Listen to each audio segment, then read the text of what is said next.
Kamu sedang batuk atau bersin? Tahukah kamu ketika kamu sedang batuk atau bersin, terjadi pelepasan virus maupun bakteri yang berasal dari saluran pernafasan kita dan dapat menyebar melalui udara maupun cairan yang berada di dalam tubuh kita dan dapat menyebar ke orang di sekeliling kita. Tapi, kamu dapat mencegahnya dengan melakukan etika batuk dan bersin berikut ini.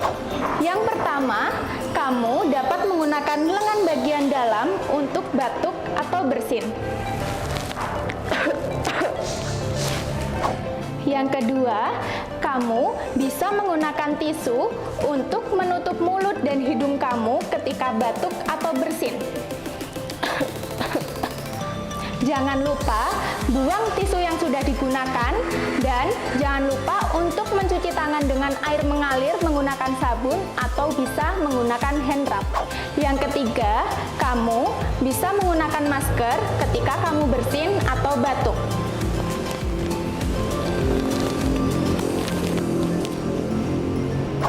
Dengan menjalankan etika batuk dan bersin dengan benar, kamu turut mengendalikan infeksi di sekitar kita.